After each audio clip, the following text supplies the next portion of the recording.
Bonsoir. Une foule extraordinaire ce soir à Marvejols. On va être 20h30, donc on laisse un petit peu de temps aux retardataires pour arriver. Dans 10 minutes, on commence la réunion publique. Merci.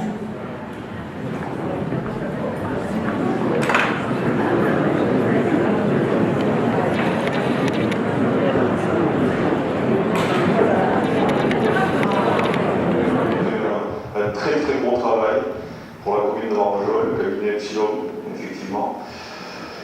Emmanuel Abinal et Jean Politier.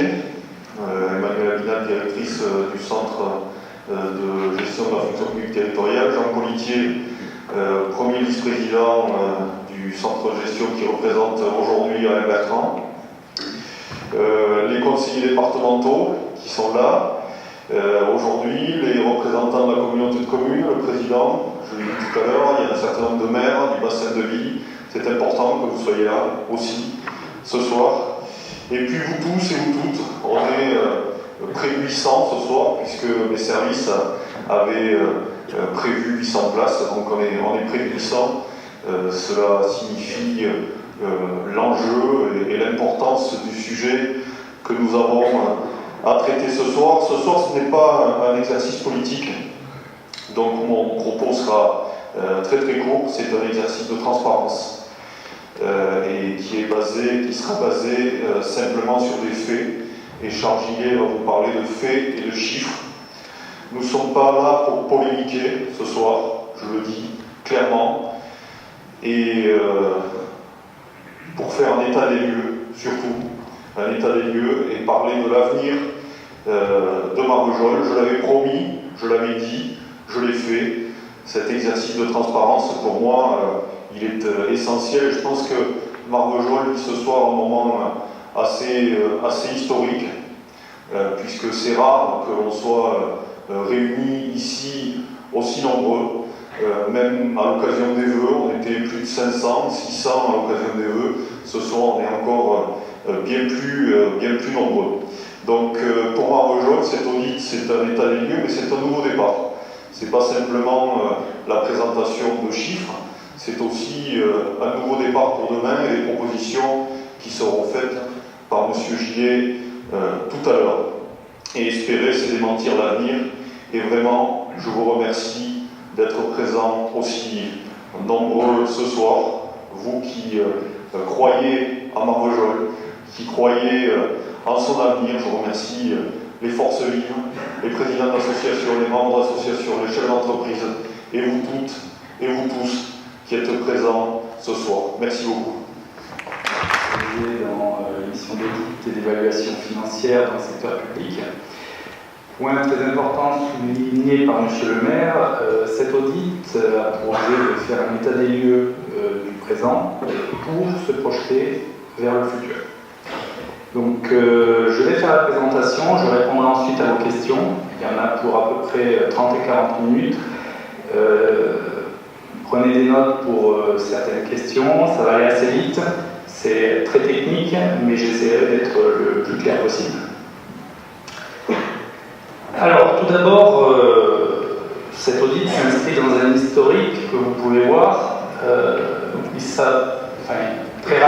Très récemment, nous avons constaté que la trésorerie établissait une note annuelle sur les finances de la ville depuis 1996. Depuis 2002, cette situation financière a été qualifiée de tendue puis de dégradée pour arriver en 2005 à une note présentée en préfecture à M. Roujon et à M. Giral où les termes de la trésorerie étaient explicites. Donc il était demandé une baisse des produits de 3,7%, une évolution plus rapide, constater une évolution plus rapide depuis 5 ans des frais de personnel par rapport aux produits, un poids excessif des charges financières toujours par rapport aux produits, ce qui entraîne une capacité d'autofinancement net faible, je reviendrai dessus un peu plus loin, une part trop importante des emprunts dans le financement des investissements, nous reviendrons là-dessus aussi, un encours de la dette par habitant très conséquent, nous reviendrons aussi là-dessus, des ratios de dette par rapport à différents éléments qui sont au-delà des seuils d'acceptabilité. Ces ratios ne sont pas présentés, deux autres ratios très clairs vous seront présentés qui montrent l'évolution de la dette. Une annuité et des intérêts de la dette qui sont très élevés pour la ville de Marvejols, et surtout des restes à réaliser au niveau des emprunts et des dépenses qui fragilisent la situation de la ville. Donc ça, ce fut écrit en 2005 par les services de l'État. Donc concrètement, ça veut dire que dès 2005, la ville de Marvejols connaissait des problèmes qu'on qualifie de trésorerie, mais qui recoupent plusieurs réalités. Plus récemment, 2006, toujours une situation aussi difficile, mais qui se dégrade. Et surtout, on s'aperçoit qu'aucune des préconisations de l'État en 2007 ne fut suivie. Nouvel élément d'aggravation de la situation, été 2008, plusieurs facteurs arrivent. Déjà, un courrier d'alerte de la préfecture qui, je vous passe les termes, c'est écrit, mais demande à saisir la Cour régionale des comptes pour rétablir l'équilibre budgétaire de la ville. Après, dans la foulée, il y a eu un blocage de subventions pour des investissements.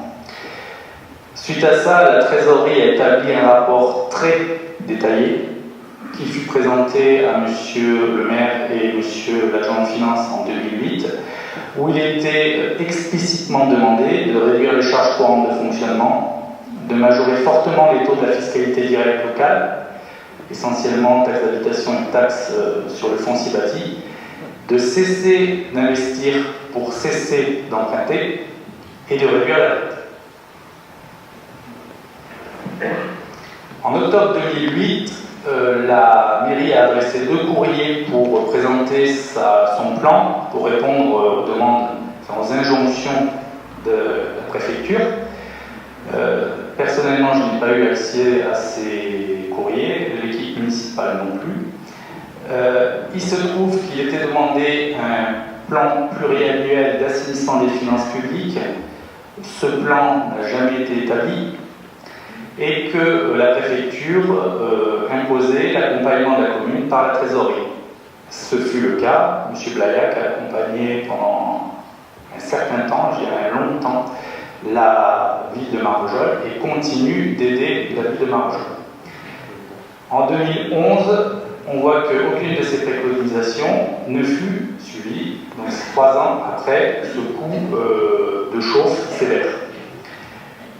Début 2012, nouvelle note de la trésorerie qui reprend les mêmes remarques. 2013, on s'aperçoit que ces préconisations ne sont toujours pas suivies, donc vous voyez quand même 2013, 2011, 2008.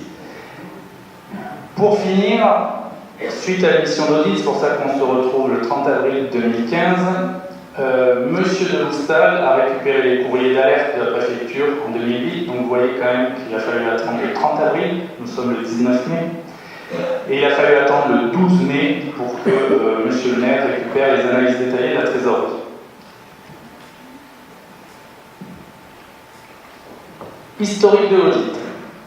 Alors, 16 mai 2014, la nouvelle équipe municipale choisit de créer une commission des finances et de confier la fonction de rapporteur à un conseiller municipal d'opposition. 2 juillet de la même année, les services de l'État présentent la situation financière de la ville à Monsieur le maire, qui en informe dans la foulée son équipe et qui prennent la décision de lancer un audit financier, un audit organisationnel. Suite à ça, le 17 octobre, la commission des finances attendait les réponses de la consultation. Cette réponse est intervenue mi-décembre. Le cabinet fut sélectionné le 26 décembre. Il faut savoir que le contrat n'a été signé que le 16 mars, dans des conditions particulières. Donc, question qu'on ne peut pas éluder. Quelle est la posture des services de la commune par rapport à cette mission d'audit? 7 avril 2015, réunion de la commission des finances de crise suite à une réunion précédente. On s'aperçoit que le service des finances de la commune a oublié d'inscrire les dotations d'amortissement 650 000 € dans le budget primitif qui oblige du coup à revoir complètement en urgence ce budget primitif pour une date limite légale du vote fixée au 15 avril. Alors que sont les dotations d'amortissement? Une dotation d'amortissement mesure l'usure d'un actif. Donc quand vous avez une maison, elle s'use. Donc pour prendre en compte cette usure, on écrit une écriture comptable qui s'appelle la dotation d'amortissement, qui est destinée à pouvoir donner les moyens financiers à l'entité, qu'elle soit publique ou privée, de réinvestir à l'identique une fois que cet investissement est complètement usé. Donc vous voyez quand même que le montant de l'oubli est très significatif, d'autant plus que c'est une donnée qui est parfaitement connue à l'avance. Donc puisqu'on connaît les investissements, c'est une information c'est un oubli grave. Bon, la conséquence, c'est, vous les connaissez déjà, je pense, réduction drastique des dépenses d'investissement, suppression des subventions aux associations, rationalisation des achats.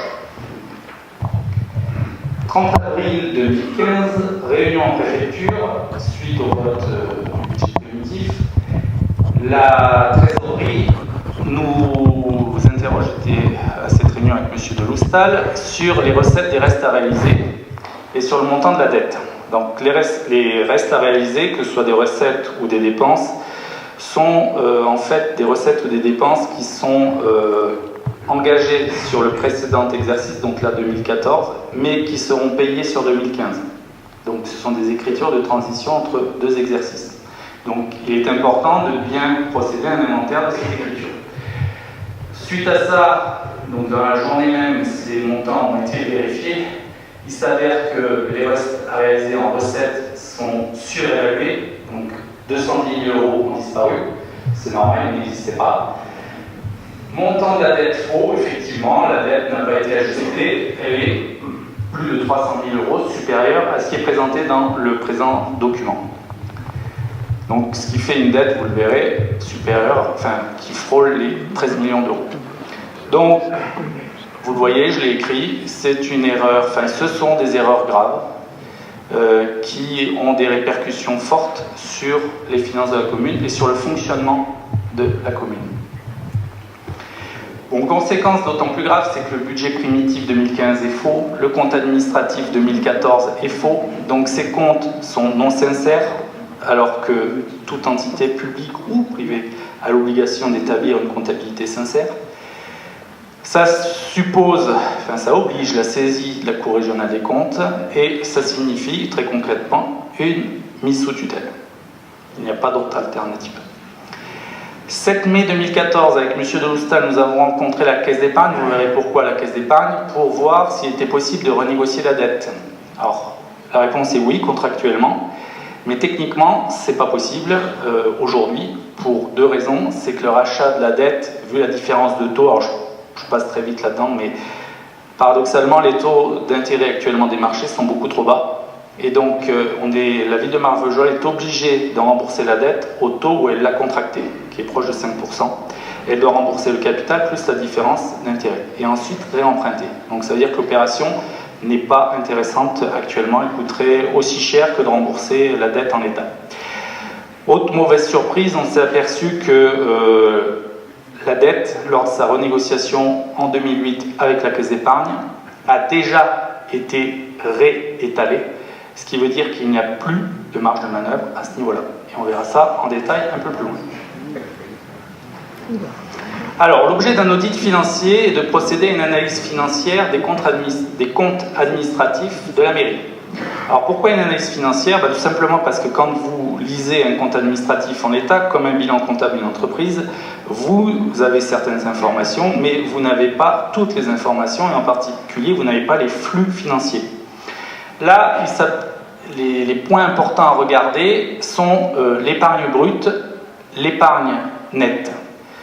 Donc, on s'aperçoit que l'épargne brute, qui est ici, deuxième ligne grise, est positive. Cependant, l'épargne nette, qui est la quatrième ligne grise, est structurellement négative. Et plus grave encore, c'est que le montant de l'épargne nette négative s'accroît au cours du temps et surtout à partir de 2012. Ça veut dire que la situation devient très préoccupante en 2012.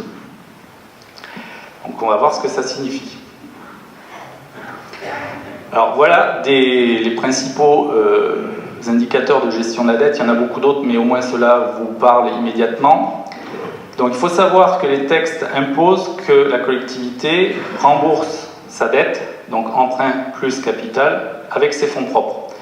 Étant donné que l'épargne nette est négative, ça signifie qu'elle est techniquement incapable de rembourser son capital avec ses ressources propres. Ça veut dire quoi en d'autres termes? Ça veut dire que depuis 2010, mais bien avant, la ville de Marvejols rembourse ses emprunts avec de nouveaux emprunts. Ce qu'on appelle communément l'effet boule de neige, qui est illégal et qui pourtant, vous voyez, dure depuis longtemps. Donc vous voyez que ces ratios ont le mérite d'être interprétés par rapport à un seuil qui est clairement établi. Donc le ratio épargne brute sur remboursement de la dette doit être supérieur à 100%.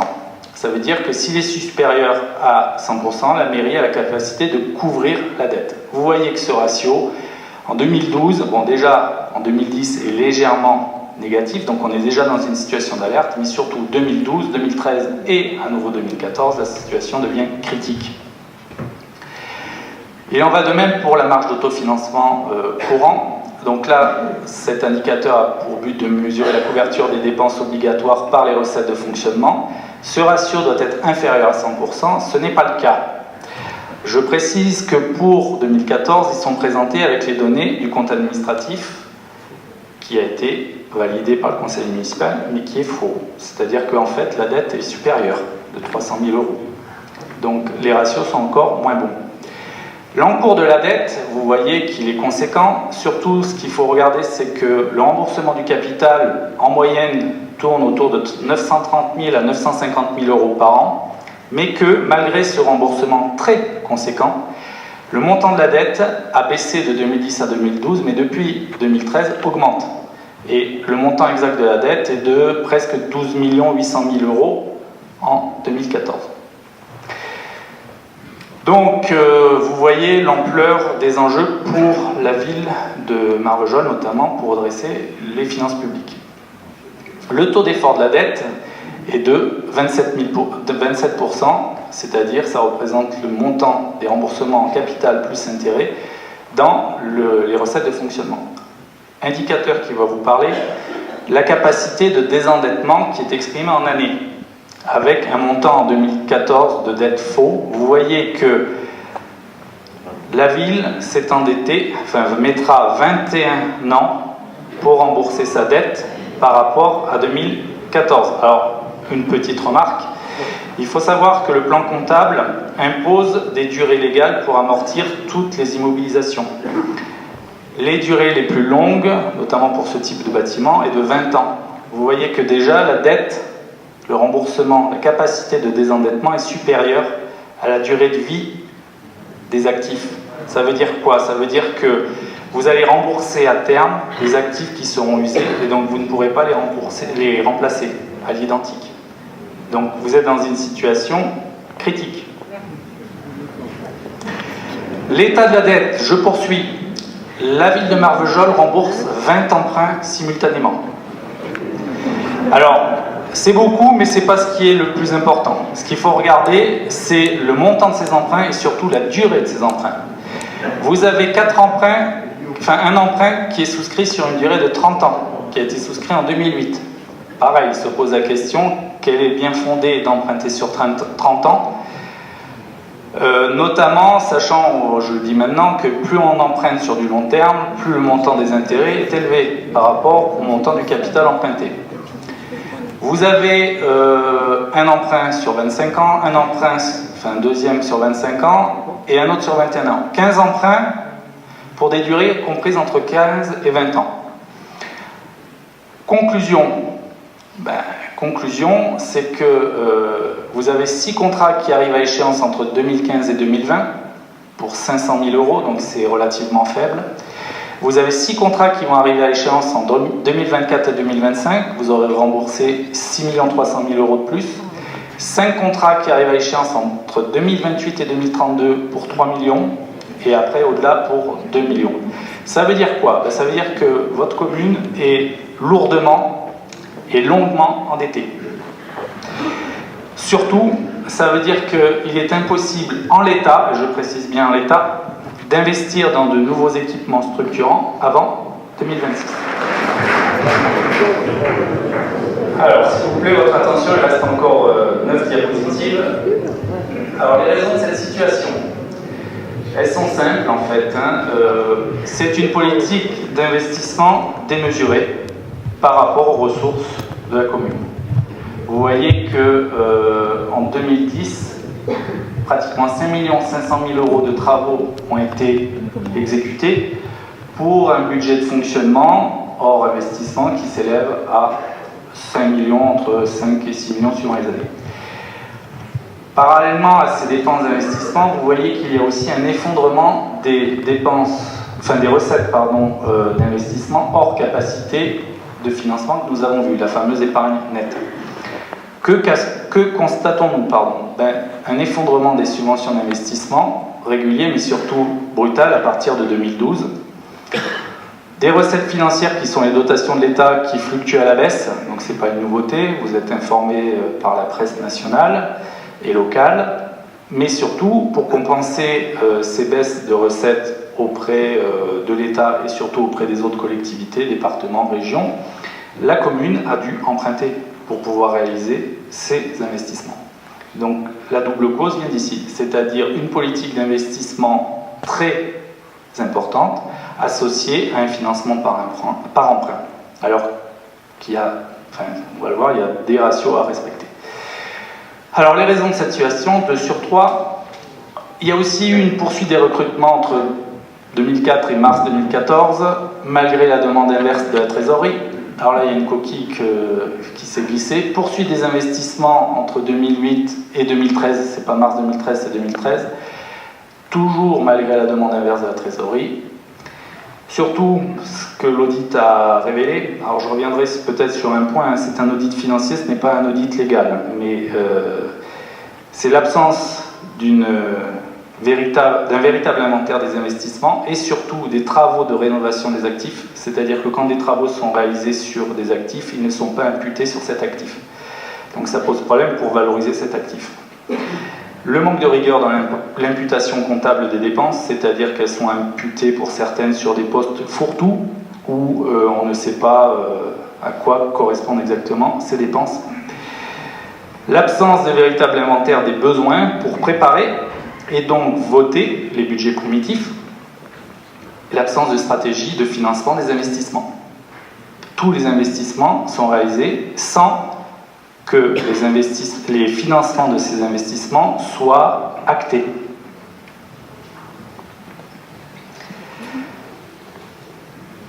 Une grande spécificité locale, alors locale au sens Marvejols, c'est une situation fiscale en termes de fiscalité directe particulière. C'est-à-dire que Marvejols a une taxe d'habitation très inférieure à la moyenne nationale.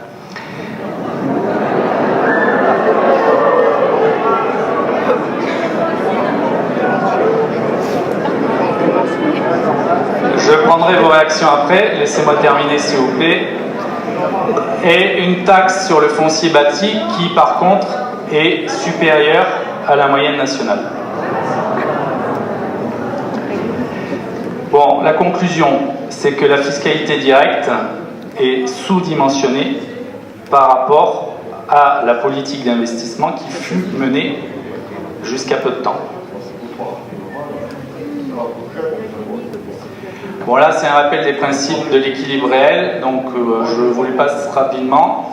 C'est que les dépenses et les recettes doivent être évaluées de manière sincère, ce qui n'est pas le cas, nous l'avons vu. Bon, l'ensemble des dépenses obligatoires doit figurer au budget, donc ça c'est oui. Les sections de fonctionnement et d'investissement doivent être votées en équilibre, c'est oui, à condition que les chiffres soient justes. Et point 4, le remboursement de la dette en capital doit être exclusivement couvert par des ressources propres d'investissement, ce qui n'est pas le cas. Puisque une partie, étant donné que l'épargne nette est négative, une partie des emprunts finance l'exploitation, enfin le fonctionnement. Donc on voit que depuis 2010, le point 4 n'est pas vérifié, et en réalité bien avant, même si l'audit ne remonte pas, mais il y a des signes qui montrent que c'est le cas, et en 2014, le point 1 n'est pas vérifié. Alors question importante, même si ça ouvre sur plusieurs questions, comment la commune en est-elle arrivée là? Première question, pourquoi monsieur le maire en exercice de 1996 à 2014, assureur, cadre dirigeant, et monsieur l'adjoint aux finances de 2008 à 2014, banquier, cadre dirigeant, ont-ils conduit les finances de la ville dans une situation aussi grave? Question numéro 1. Question numéro 2. Pourquoi les 4 dirigeants de la commune, directeur général des services et directrice administrative et financière, n'ont-ils pas informé le nouveau maire? État. Pourquoi la Cour régionale des comptes n'a-t-elle jamais été saisie, alors qu'elle aurait dû l'être depuis 2008? Pourquoi la préfecture n'a pas été plus directive dans le rétablissement de l'équilibre des finances de la ville en 2008, sachant que le trésorier est venu accompagner la ville? Donc ça veut dire que la trésorerie a très bien fait son travail, et heureusement, je dirais que nous disposons à ce jour de ces travaux. Troisième question, qui est en lien avec les deux premières, mais surtout la première, pourquoi 2 établissements de crédit financent-ils une commune insolvable? Alors, en regardant les emprunts, on s'aperçoit que jusqu'à 2008, 12 emprunts ont été souscrits auprès de 5 banques. À partir de 2010 et de 2010 à 2014, 9 emprunts ont été souscrits auprès de seulement 2 établissements, et la Caisse d'épargne du Languedoc-Roussillon a capté 8 400 000 € d'emprunts pour seulement 2 300 000 pour le Crédit Agricole. Alors, mesures qui s'imposent pour redresser les finances publiques de Marvejols. Stopper tout investissement. Accroître massivement les impôts, notamment taxes d'habitation, taxes sur le bâti. Pourquoi? Pas pour le plaisir, mais pour dégager une épargne nette positive. Donc, il faut savoir que les ratios d'équilibre qui sont suivis par la trésorerie, le ratio minimal, c'est 7% des recettes réelles de fonctionnement. Les communes qui ont des budgets, je dirais, équilibrés et bien structurés, tournent autour de 20 à 30%. Donc, vous voyez que Marvejols est très loin de cette situation. Réduire drastiquement les charges de fonctionnement en restructurant les finances, en particulier achat, stratégie et l'organisation de la ville. Vendre des actifs et faire des opérations de refinancement. Donc ça, je reviendrai après si vous posez des questions, mais c'est particulier. Alors pourquoi ça? Tout simplement pour revenir à un fonds de roulement positif, c'est-à-dire tout simplement pour que la mairie puisse avoir suffisamment d'argent pour honorer ses dépenses quotidiennes, ce qui n'est pas le cas aujourd'hui. Le jour où nous étions avec monsieur le maire en préfecture, le trésorier nous a dit que la ville de Marvejols avait 8 000 € sur son compte courant et 100 000 € de dépenses en attente depuis de nombreux mois, dont certaines septembre 2014. Ça vous donne une idée. Ensuite, un point important, négocier justement les transferts de compétences vers la communauté de communes du Gévaudan. Alors, je reviendrai peut-être un peu là-dessus, mais je vais le dire quand même. Il y a une très mauvaise habitude qui a été prise à Marvejols, c'est le tout gratuit. Alors, en tant qu'économiste, je vais parler en mon propre nom, mais excusez-moi, le gratuit tue. Le gratuit n'a jamais existé, n'existe pas et n'existera jamais. Donc, il faut quand même se poser la question du coût réel des actions et de pouvoir les financer à leur coût réel. C'est une question essentielle. Voilà, donc ce qui se passe quand même, c'est que nous constatons ces points aujourd'hui, mais les 4 premiers points, les 4 premières préconisations furent déjà faites par la trésorerie dès 2008, mais même dans des notes antérieures. Donc tout a déjà été écrit. Alors, Marvejols et son contexte. Bon, déjà, il faut constater que Marvejols est le centre-bourg d'un bassin de vie, que ce bassin de vie connaît une décroissance démographique et essentiellement liée à celle de Marvejols, mais pas uniquement. Donc les chiffres le montrent.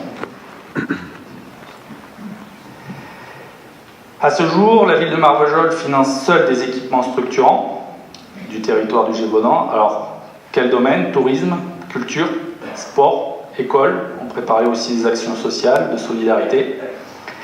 Donc il faut s'interroger sur le projet de vie commun au niveau du bassin de vie, c'est-à-dire au niveau du Gévaudan. Sans ça, il est évident qu'aujourd'hui, mais vous l'avez constaté de par les mesures déjà prises, certaines actions seront réduites au strict minimum ou mises en sommeil. Un rappel sur la vie associative. La conférence européenne permanente des coopératives, mutuelles et associations définit les principes qui caractérisent l'économie sociale qui est la troisième voie entre économie publique et économie privée. Donc, je vous laisse lire ces 7 points. Aujourd'hui, la ville de Marvejols souhaite soutenir les associations, puisque font partie du tissu social du territoire, mais sur la base de ces recommandations. Alors, perspective 2015-2020.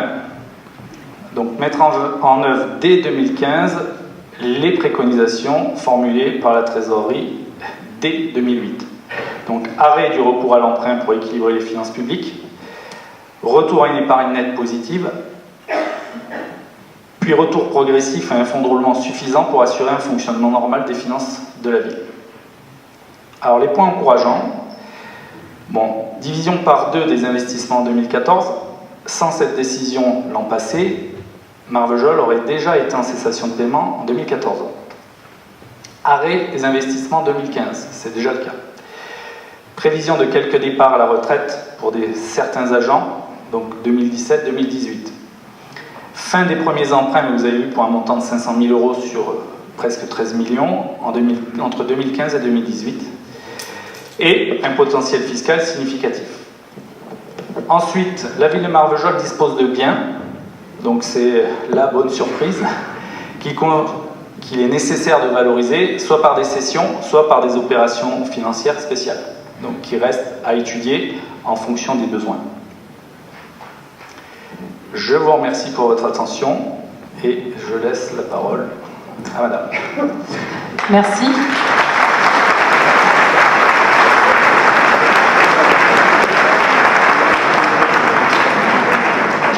Bon, j'imagine que les questions vont être nombreuses. Monsieur Gillet, je vais peut-être vous inviter à rejoindre les élus. Comme ça, je vais prendre votre micro et je vais laisser le mien aussi pour la salle. Hop. Donc du coup, vous allez avoir 2 micros dans la salle pour pouvoir poser vos questions. Alors on va être discipliné, puis on va faire comme à l'école, on va lever le doigt pour pouvoir prendre la parole. Et puis évidemment, se présenter et vous allez poser vos différentes questions. Évidemment sur à la fois les chiffres dont vous venez de prendre connaissance, mais évidemment, j'imagine, par rapport à l'avenir et votre vie au quotidien. Qui veut se lancer? Oui, il y a un doigt. Alors, levez bien, limite, si vous pouvez même vous lever pour qu'on puisse vous donner le micro.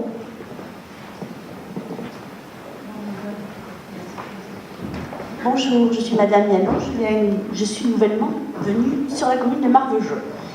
Donc, je constate encore une fois que pour résoudre les problèmes, on augmente les impôts. Je me posais la question, avez-vous pensé à une éventuelle aide européenne? Donc une procédure contre les banques, puisque des crédits ont été faits illégalement, d'après ce que j'ai entendu.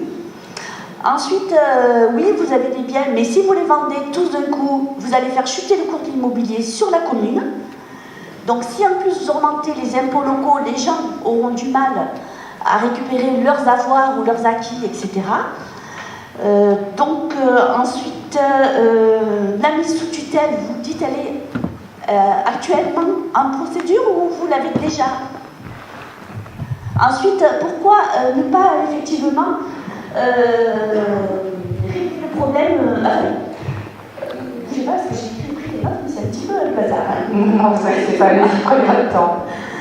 Donc, c'est pareil, certaines dépenses, donc la répartir sur la communauté des communes, puisque c'est Marvejols actuellement qui prend toutes les charges des communautés des communes. Or, c'est pas normal, puisque à Marvejols, nous payons plus d'impôts que toutes les communes d'alentour, donc il faudrait peut-être répartir un petit peu les impôts pour pouvoir soulager un peu les gens de Marvejols. Alors en fait, j'ai noté, merci beaucoup, j'ai noté qu'il y a 5 questions en fait.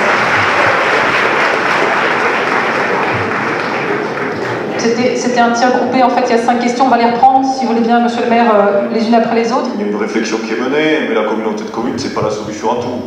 On ne peut pas du jour au lendemain transférer massivement des compétences à la communauté de communes. Il faut qu'une réflexion se mette en place, et quoi qu'il en soit, si des compétences sont transférées à la communauté de communes, il y a aussi le transfert de ressources. C'est-à-dire que Marvejols, si demain transfère certaines compétences, elle sera obligée d'abonder dans ses compétences. Il faudra qu'elle paye pour transférer ses compétences. S'agissant des impôts, nous avons pris la décision lors du budget de ne pas augmenter les impôts. Sauf que, entre-temps, nous avons fait un certain nombre de découvertes. Monsieur Gillet en a fait part. Aujourd'hui, je ne sais pas où nous allons. Moi, je ne sais pas si nous serons contraints ou pas d'augmenter les impôts. Simplement, je m'en suis remis à monsieur le préfet. J'ai écrit à monsieur le préfet pour lui indiquer que notre budget était faux, était insincère et était déséquilibré. Voilà ce que j'ai signifié à monsieur le préfet. Et s'agissant de l'immobilier, nous sommes contraints devant, c'est pas un choix, c'est pas un choix, c'est une obligation que de vendre nos biens immobiliers, sauf à pratiquer des méthodes antérieures qui consistaient à, bien comme les familles surendettées, à faire un emprunt pour financer l'emprunt. Voilà, nous avons choisi d'entrer dans une autre stratégie, une stratégie d'assainissement qui est difficile à mettre en œuvre, qui demande effectivement de l'énergie, du courage, mais nous avons souhaité sortir de cet effet boule de neige dont parlait M. Gillet, qui peut-être aura quelques remarques à faire aussi de son côté. Juste après. Il y avait quand même 2 autres questions, monsieur le maire, dans votre intervention. Il y avait la question de est-ce qu'il est possible de faire recours à l'Union européenne pour avoir, j'imagine, des subventions. Et l'autre question, c'était quid en effet du rôle des banques? Est-ce que des poursuites peuvent être envisagées? Écoutez, on a rencontré les banques, tout peut être envisagé. Il y avait aussi la question de la tutelle. La problématique de la tutelle est une problématique complexe. C'est-à-dire que ce n'est pas la commune qui demande à être mise sous tutelle. C'est l'État qui, et en l'occurrence la préfecture, qui saisit la Chambre régionale des comptes pour qu'une commune soit mise sous tutelle. Moi, j'ai saisi le préfet suite aux éléments qui ont été découverts et je m'en suis remis donc au service de l'État pour voir quelles seront les solutions qui seront mises en œuvre demain. S'agissant des aides de l'Union européenne, vous savez, c'est comme l'État. Quand on est sous tutelle, en théorie, des aides sont réservées aux communes qui sont en grande difficulté. Sauf que l'État n'a plus un rond, l'Union européenne n'en a pas beaucoup plus, le département, la région, enfin c'est très compliqué aujourd'hui. On doit avant tout compter sur nous-mêmes, même si il y a une solidarité à l'échelle intercommunale, à l'échelle départementale. On a des conseillers départementaux, on a une communauté de communes qui nous a permis de lever un certain nombre d'hypothèques. Le conseil départemental nous a permis aussi d'avancer sur certains événements et de faire en sorte que certains événements ne soient pas purement et simplement annulés. Mais il faut avant tout compter sur nous et compter sur Marvejols et sur nos forces vives. Monsieur Gillet, si vous pouvez donner le micro à Monsieur Gillet, je suis désolé que vous avez payé par Marvejols. Voilà, première réponse. Deuxième réponse sur les fonds européens, ils sont tous basés sur le principe de l'euro multiplicateur. Donc si vous n'amenez pas 1 euro, et maintenant c'est plus l'euro multiplicateur, c'est plus d'1 euro, vous n'aurez pas un centime de l'Europe. Et les fonds structurels européens, FEDER, FSE et autres, ne sont pas là pour boucher des trous, mais pour créer du développement. Jean-Pierre Jacques, ancien adjoint de la ville de Marvejols. Compte tenu du brillant exposé qui a été fait par M. Gillet, moi je suis ancien fonctionnaire au ministère des Finances, mais moi je suis commissaire à la concurrence, consommation et répression des fraudes, donc j'ai un certain vernis en matière budgétaire. Alors j'ignore donc aujourd'hui si madame la directrice financière de la ville de Marvejols est présente, si elle est présente, elle pourrait se lever. Bon, elle n'est pas là, alors je m'étonne de son absence. Il y a son mari, c'est très bien, vous pourrez lui rapporter mes propos alors. Donc, je prends conscience aujourd'hui, compte tenu de ce qu'a dit M. Gillet, ça me confirme bien, Gillet, pardon, en tant qu'adjoint, nous avons été abusés par les services financiers de la ville. Je parle des dernières années. Les budgets qui nous étaient présentés en conseil municipal étaient tous équilibrés en recettes et en dépenses, en classe 6 et en classe 7. Et lorsqu'on calculait le ratio d'endettement par rapport à ce budget, le ratio d'endettement, donc vous le connaissez mieux que moi, c'est l'annuité de la dette, capital des intérêts, rapporté au total de recettes de fonctionnement. Parfois, ça restait dans les limites correctes. Mais c'était avec des éléments qui nous étaient transmis en conseil municipal. Monsieur Gillet a parlé d'erreurs, de graves erreurs. Je vous trouve bien gentil, quand on est directrice financière, c'est-à-dire un cadre qui est payé par les contribuables, le minimum, c'est de respecter les directives budgétaires et comptables de la M14.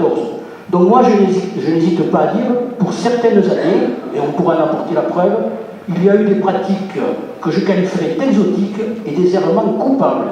J'insiste bien, pratiques exotiques et errements coupables. Preuve année, ce sont les dernières péripéties que M. de Goustal et M. Gillet ont mis en évidence. Donc quand on en arrive là, je me tourne vers M. le maire et sa nouvelle équipe, dans laquelle il y a beaucoup d'anciens, il y a quelques experts des finances, il y a des anciens premiers adjoints et actuels premiers adjoints.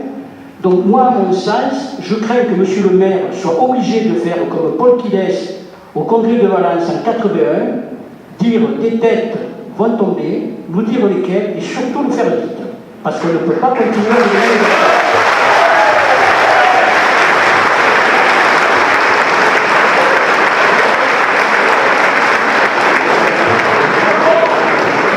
Quelles vont être les mesures qui vont être prises pour réduire la dette, tout simplement? Très bien. Qu'est-ce qui... De la préfecture. Je ne vous cache pas, vu ce qui a été présenté, que le travail d'inventaire est en cours. Donc, pour utiliser une expression très triviale, nous en sommes au stade de sortir les cadavres des placards. Ce travail présente l'inconvénient d'une certaine incertitude sur ces cadavres. Vous en avez vu quelques-uns, avec les chiffres qui vont avec, vous voyez que ce n'est pas le prix d'une baguette de pain. Donc, nous attendons... Ça veut dire que l'audit n'est pas fini en fait? Si, l'audit est fini, mais là, en l'état, le budget primitif 2015 est non sincère, donc il va falloir le refaire sous différentes formes, soit un nouveau budget, soit une décision modificative. Mais en tous les cas, il s'agit, pour le faire correctement, d'estimer justement les besoins en fonctionnement et de procéder à un inventaire exhaustif des actifs. Donc ce travail est en cours. De toute manière, bon, j'ai une idée, mais il y a encore des zones d'ombre et nous sommes dans l'attente de la réponse de la préfecture. Que ce qui s'est passé le 7 avril en commission des finances fut aussi brutal pour les élus. Je sais que bon, chacun réagit de son côté, mais nous avons travaillé de 10h à 16h sans nous arrêter. La question est insoluble. Et deuxièmement, trouver au pied levé une solution est impossible.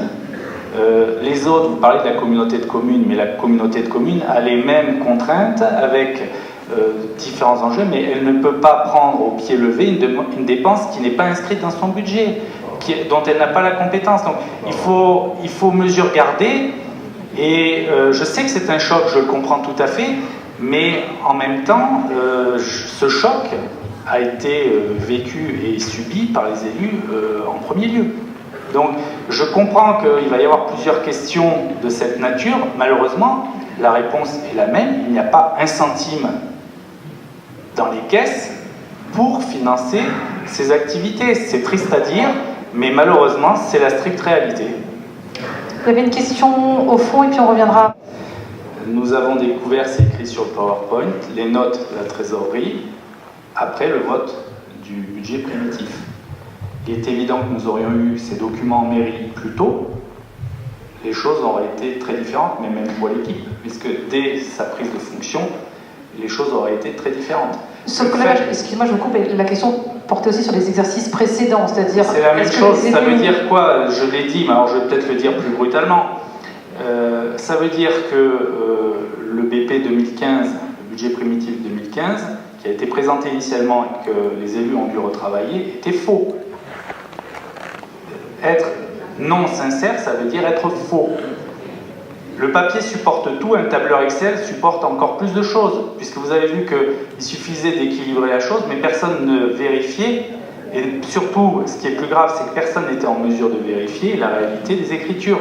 La première chose qui a été faite dans cette cellule de crise, c'est justement de détailler pour chaque poste qui était voté le numéro de compte et de voir à quelle réalité, en termes de dépenses et de recettes, on avait affaire. Et c'est là où on a trouvé beaucoup de surprises et ça a fait l'objet d'âpres discussions.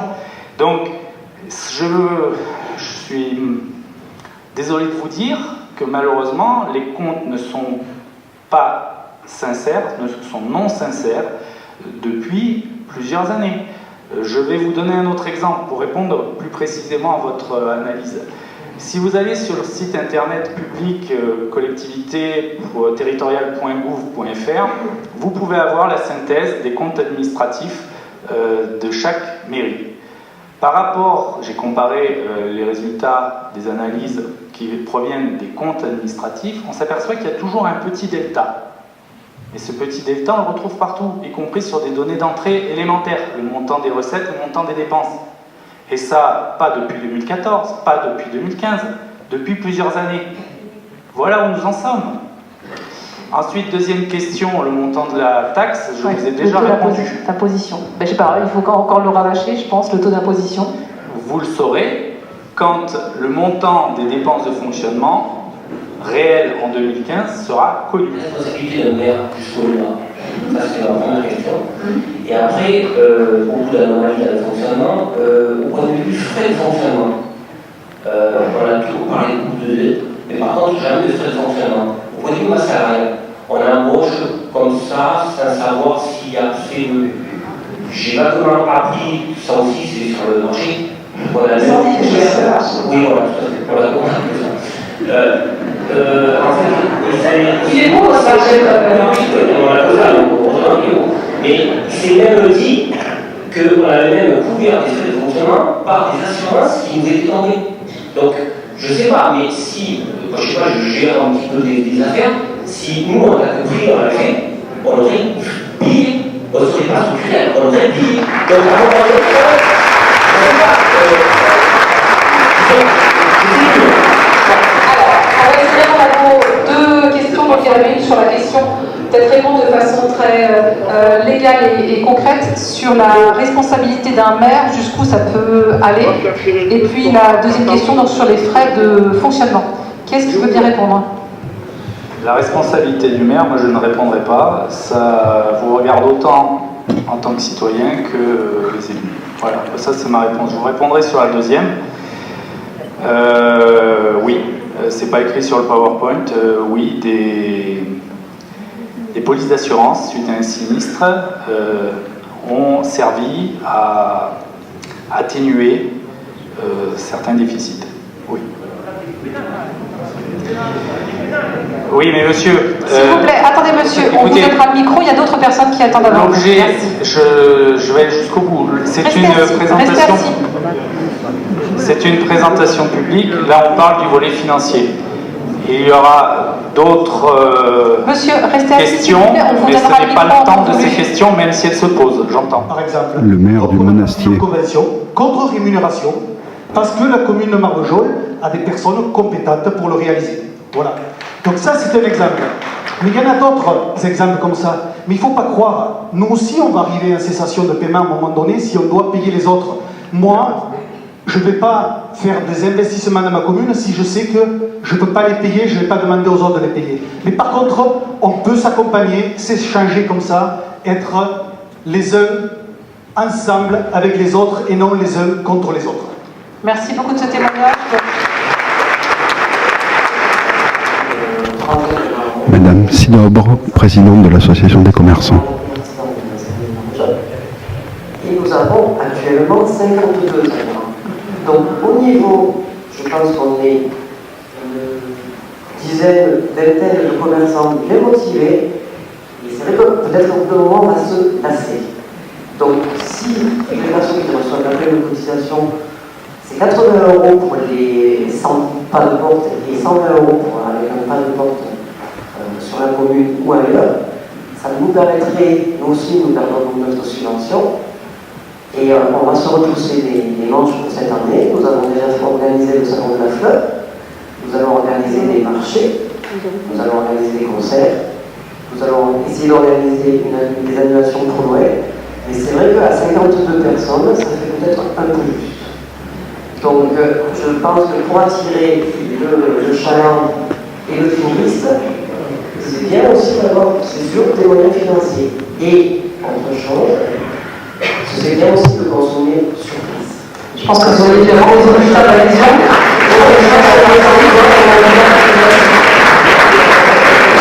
Conforter mes propos liminaires et de remercier les forces vives et les associations qui continuent à faire vivre Marvejols. Pardon, excusez-moi. C'est qu'il faut rester attentif à cette équipe. La confiance n'exclut pas le contrôle. Eh oui, exactement.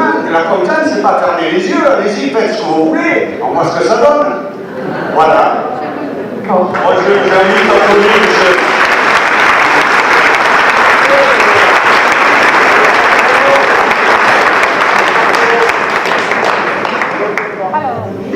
La présidente de la Maison pour tous. Les parents, à propos du centre de loisirs, qui va fonctionner cet été, et cette année d'ailleurs, je pense, pendant toutes les vacances d'été, de Noël. Voilà, nous sommes à peu près assurés de boucler sur l'année 2015. Quand je dis à peu près assuré, il manque beaucoup d'argent encore, mais nous ferons comme tout le monde, nous allons essayer de tenir bon. L'équipe municipale pour gérer la ville, accessoirement les finances de la ville.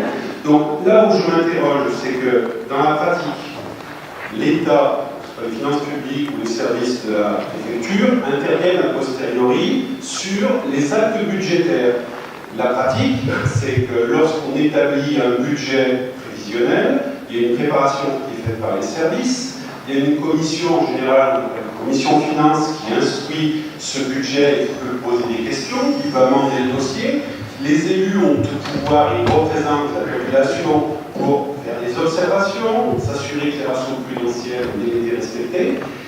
C'est valable aussi pour l'exécution budgétaire. Et moi, ma question, et je l'adresse aussi aux élus de l'ancienne équipe, comment se fait-il que c'est ce mode de contrôle qui appartient à l'élu en direct n'ait pas été mis en place? Parce qu'aujourd'hui, on nous laisse croire que c'est le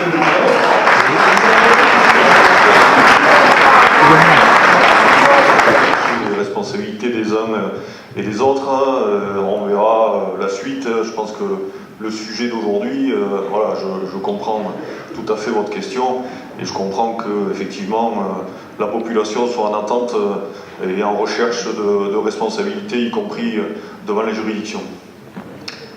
Alors. C'est parce qu'ils ont provoqué ce truc. Il est sûr et certain que l'on doit donner tout ce qu'on peut pour essayer de redresser la barre et aider la municipalité à la place. C'est clair. Mais quand même, l'équipe qui était avant a une responsabilité. Il n'y a pas que le maire. L'équipe qui était avant a une responsabilité. C'est trop facile d'attaquer une personne. Maintenant, c'est vrai que cette commune, cette municipalité qui est en place, il faut essayer de l'aider. Même si on est dans l'opposition, même si on n'est pas des comptes, il faut essayer d'aller de l'avant. Merci. J'ai toujours dit, il y a des niveaux de responsabilité. Moi, j'assume les responsabilités que j'avais à l'époque. Il n'y a pas de souci. On ne va pas se cacher. Simplement, ça a été démontré. Moi, je n'avais pas les informations que j'ai récupérées il y a quelques jours. Si j'avais su, d'abord, je me serais posé en 2014 la question de ma candidature. Vous imaginez bien. Enfin, il faut être un peu sérieux. C'était la première question que je me serais posée, si j'avais su immédiatement quelle était la situation. La deuxième question, c'était le budget 2014. on n'aurait pas continué dans la trajectoire dans laquelle on a continué, même si les investissements ont été réduits massivement et que ça nous a évité la cessation de paiement dès 2014. Les responsabilités, on les assume. Simplement, ni moi, ni personne d'autre. On avait, entre 2008 et 2014, 3 groupes. 2 minorités, une majorité. Si quelqu'un avait su la profondeur des problèmes, y compris dans la minorité, il aurait saisi le préfet, il aurait saisi la Chambre régionale des comptes. C'est une évidence. Personne n'aurait laissé courir cette situation. Si quelqu'un avait su, y compris dans la minorité, enfin, et dans la majorité également, en responsabilité, personne n'aurait laissé courir cette situation. C'est une évidence. Moi, j'ai découvert, il y a quelques semaines, quelques jours, des choses qui m'ont effaré. Voilà, je vous le dis. Alors, pour poursuivre, excusez-moi, pour poursuivre sur cet élément, que s'est-il passé par rapport à l'audit, à la conduite de l'audit? Il y a eu, on va appeler ça une rétention d'informations, pour quelle que soit la forme, quelles que soient les raisons. Surtout, très rapidement, s'est posé effectivement ce constat, mais surtout une grande question, pourquoi? Et la réponse à ce pourquoi n'est intervenue qu'avec les documents que la trésorerie a remis à M. Deloustal il y a quelques jours. Donc c'est une vraie interrogation et la question est de savoir pourquoi ces documents n'étaient pas en mairie. Alors, il y avait un jeune homme qui voulait intervenir. Lou Cochet, j'habite à côté de la piscine à Marvejols. Je parle de la piscine comme exemple, mais je parle de beaucoup de choses dans Marvejols. Voilà.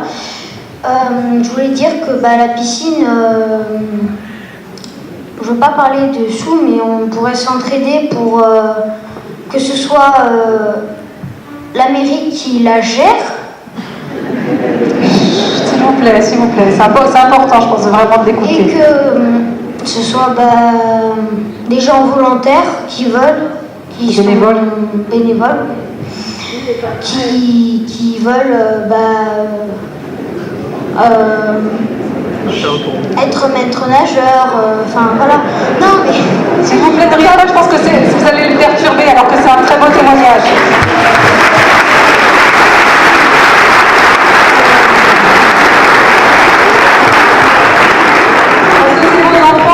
Cette situation, je pense que c'est important. Continue, on t'écoute. En fait, je voulais dire aussi, par exemple, là, il y a eu un pompier qui a aidé celui qui était...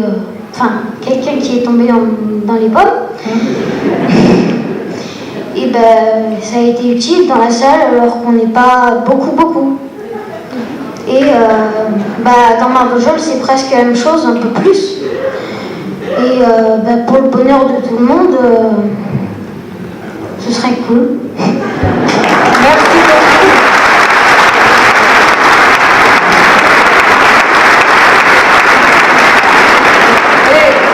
Je vais faire la même réponse. C'est vrai que si des maîtres nageurs bénévoles veulent se proposer, si des surveillants de baignade bénévoles veulent se proposer, si on arrive à fonctionner avec 0 € de coût pour la commune, ça me dérange pas, au contraire. Puisse te baigner cet été. Félicitations. Une association a décidé de prendre en charge la piscine. Un collectif s'est monté. La solidarité s'organise. Bon, le problème de la responsabilité du personnel dans sa fonction doit d'une part ne peut pas incomber forcément, la responsabilité ne doit pas incomber forcément à ce personnel-là, parce qu'il doit être encadré. Je ne parle pas de la municipalité actuelle, je parle parce que c'est parti depuis 2008, donc il y a des choses qui, à un moment donné, ne peuvent pas être reprochées uniquement aux agents. Et quoi qu'on en dise, quoi qu'il soit fait, à un moment donné, il y a des choses qui ne peuvent pas passer inaperçues. Ça, c'est pour ce qui était avant. Je ne parle pas de ce qui se passe actuellement. Après, par contre, la question que je veux poser au niveau des élus actuels, c'est le problème du personnel qui se pose pas mal de questions. Je suis représentant au niveau du département. On a eu vous le savez, puisque j'ai tenu à informer les élus, notamment M. le maire, une réunion parce que le personnel se fait du souci, c'est légitime, et il comprend bien, ça a été fait tout à l'heure, c'est le fonctionnement, dans le fonctionnement il y a le personnel. On comprend qu'on peut diminuer le fait de fonctionnement parce qu'il y a des paroles qui pourront ne pas être compensées, ça on peut gagner à ce côté-là, mais il y a le personnel sur une commune comme Marvejols, il est important et il faut qu'il fasse le corps avec ses élus. C'est-à-dire qu'à un moment donné, si ça doit se rééquilibrer, la situation est arrivée de la même manière sur une autre ville en Lozère, c'est Langogne. Langogne s'est relevée et elle s'est bien relevée. Le personnel, lui, il a été associé à tout ça. Donc aujourd'hui, moi ce que je demande aux élus, j'avais déjà un peu fait passer le message, c'est que on associe le personnel à tout ça et à ces modifications-là. C'est cette garantie qu'il nous faut avoir. Il y a aujourd'hui sur la mairie de Marvejols des représentants qui ont été élus, puisque la mairie de Marvejols a plus de 50 agents. Au-delà de 50 agents, il y a un comité technique qui est représenté par 10 agents, 5 titulaires, 5 suppléants. Ce que je demande, moi, ce que je vous demande, si c'est possible, c'est que ce comité technique soit une commission qui, en face avec les élus, soit consultée, et de toute façon, cette consultation est obligatoire dans une collectivité comme ça, mais qu'il y ait une démarche parallèle qui soit faite régulièrement, de manière à ce que tout ceci avance avec eux. Voilà. Merci. Je voudrais répondre. Juste avant, monsieur le maire, est-ce qu'on pourrait, si possible, ouvrir toutes les portes? Parce que dans la salle, il fait extrêmement chaud, il y a eu un deuxième malaise. Donc si au moins certains agents pouvaient ouvrir toutes les portes pour créer un peu d'aération. Merci pour cette question avec les agents. Je les ai vus encore récemment lors du comité des œuvres sociales. Un certain nombre étaient présents. Le comité technique va être mis en place très très rapidement et je souhaite que chaque décision puisse être discutée, que chaque décision puisse être concertée. Il ne s'agit pas qu'on impose les choses. Je comprends les inquiétudes, mais comme je l'ai dit lors de diverses réunions, il faut qu'on soit soudés, il faut qu'on soit solidaires et c'est comme ça qu'on s'en sortira. Oui, je vous remercie pour cette réponse. Juste 2 secondes. Oui, parce qu'il y a beaucoup de questions derrière. Non, mais c'est très important. C'est quand même 70 tout est important. Oui, mais c'est 70 personnes qui font corps avec les élus. C'est-à-dire c'est quelque chose c'est un ensemble tout ça. Et ce que je veux dire, c'est que le personnel dans des situations comme ça, des fois, est malmené, puisqu'en fait, il représente aussi les frais de fonctionnement, et en fait, on l'impute. Donc, c'est très très important de l'associer, et il n'y a que comme ça que ça remontera. Voilà, merci pour la réponse. Merci beaucoup. Je suis venu... Rémi André, président de la communauté de communes. Comme nous sommes plusieurs là, pour montrer notre solidarité, il n'est pas question pour nous de nous ingérer dans la gestion de la commune de Marvejols, bien sûr, on n'aimerait pas que quelqu'un vienne s'ingérer chez nous. Alors, si j'interviens, c'est un petit peu pour compléter les propos de M. Gillet tout à l'heure, puisque je sais que beaucoup de Marvejolais, des élus et des habitants, se disent « mais enfin, pourquoi la communauté de communes ne peut pas nous aider à résoudre tous les problèmes ?» C'est pas si facile que ça, parce que sinon ce serait déjà fait. Si on prenait la dette de Marvejols telle qu'elle existe aujourd'hui, mais c'est légalement inimaginable. Mais si on la prenait, on serait dans la même situation que Marvejols, la communauté de communes. Voilà. Ensuite, ce qu'il faut savoir, c'est que quand on parle d'un transfert de compétences, si par exemple on transfère la compétence des installations sportives, il faut savoir que dans chaque commune, on prend au minimum les 3 exercices budgétaires précédents et on regarde ce que chaque commune a dépensé pour cette compétence. Et ensuite, chaque commune va verser annuellement cette somme-là à la communauté de communes pour lui permettre d'assumer ces nouvelles compétences à la place des communes qui ne l'ont plus. Donc vous voyez, comme le disait à un moment M. Deloustal, c'est que si on transfère des compétences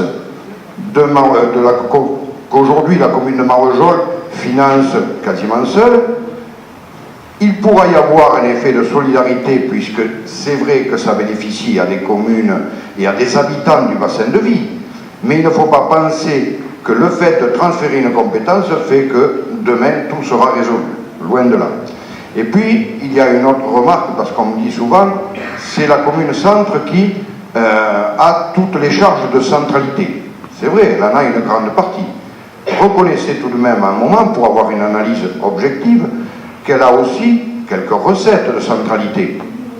Les habitants de Montrodin ne peuvent pas dépenser leur argent dans la commune de Montrodin, sauf à aller au bar tous les jours, puisqu'on n'a que ça, un bar et un restaurant.